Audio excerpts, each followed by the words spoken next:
The Princess and the Frog.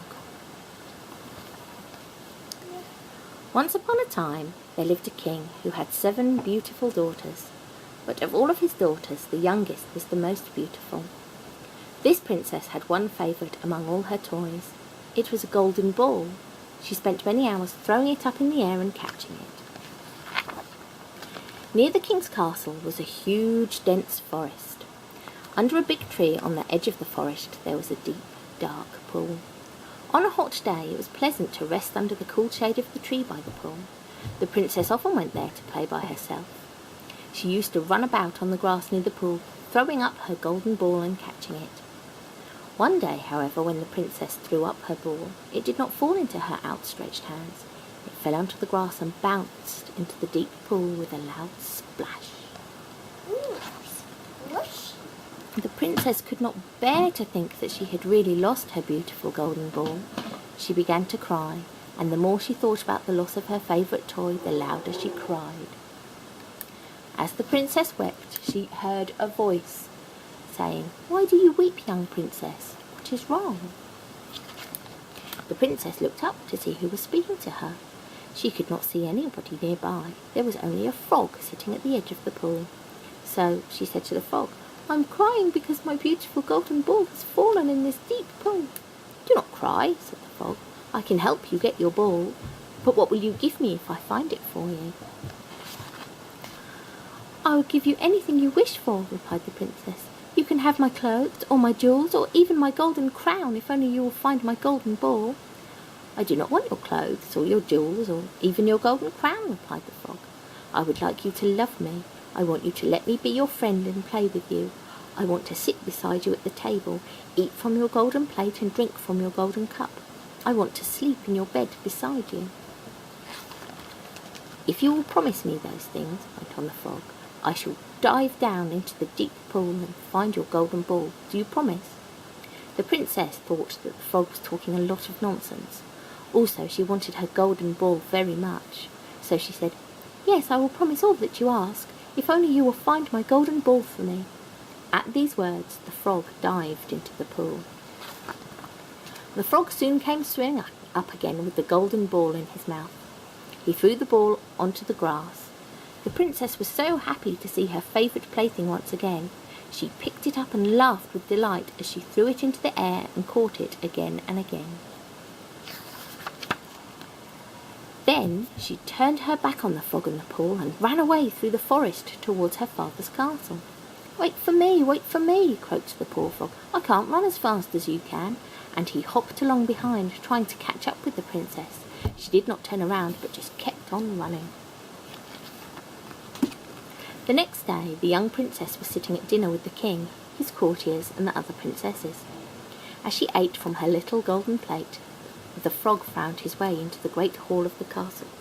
He jumped from step to step up the marble staircase. When he got to the top, he knocked on the door of the dining room. "Youngest princess, open the door for me," he cried. The princess ran to the door to see who was calling to her. When she saw it was the frog, she was afraid. She slammed the door shut quickly and went back to her place at the dining table. The king saw his daughter was afraid. "My child, what has frightened you?" he asked. "Is there a giant outside the door who wishes to carry you away?" "Oh no, dear father," replied the princess. "There's no giant outside the door, only a horrible slimy frog." "What does the frog want with you?" asked the king. Then the princess told her father what had happened in the forest the day before. "I promised he could live with me," she said, "but I never thought he would come so far from the water." Just then another knock was heard on the door, and a voice cried out, "Youngest princess, hear me call. Remember you lost your golden ball as you played by yourself beside the pool. I dived into the water's cool, and your ball I found and returned to you. So please remember your promise true. Take me along to live with you." "When a promise is made, it must be kept," said the king to his daughter. "Go and open the door."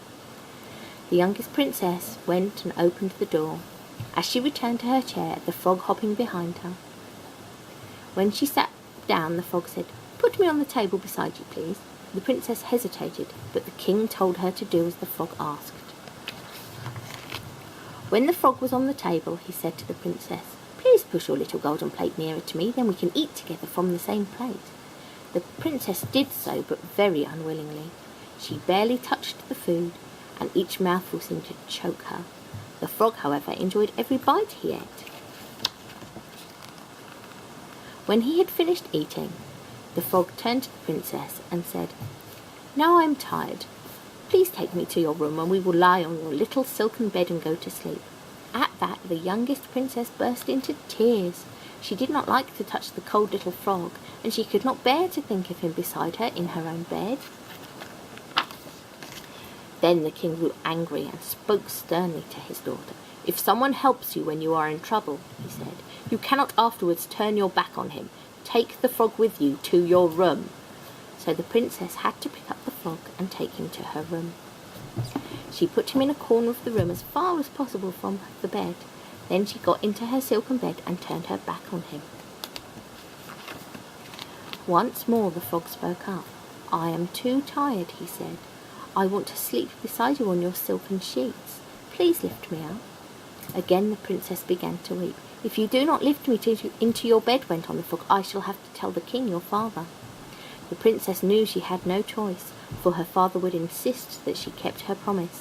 So with tears running down her face, she picked up the frog, climbed back into bed, and put him on the silken pillow beside her.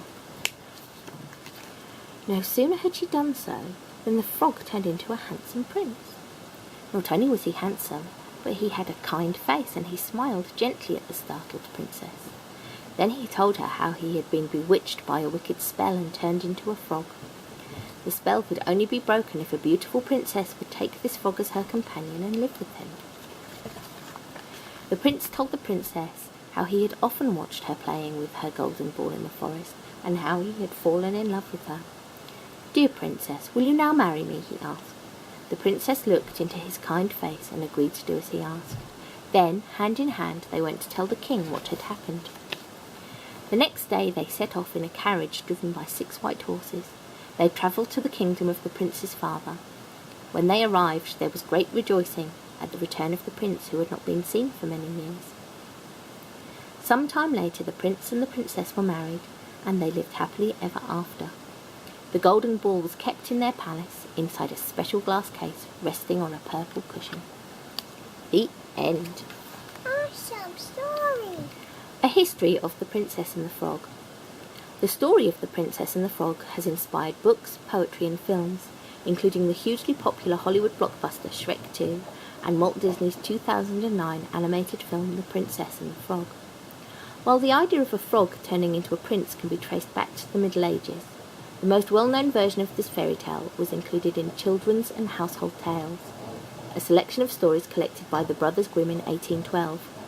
In their version, the spell is broken and the frog turns back into a handsome prince when the princess allows the frog to sleep on her pillow.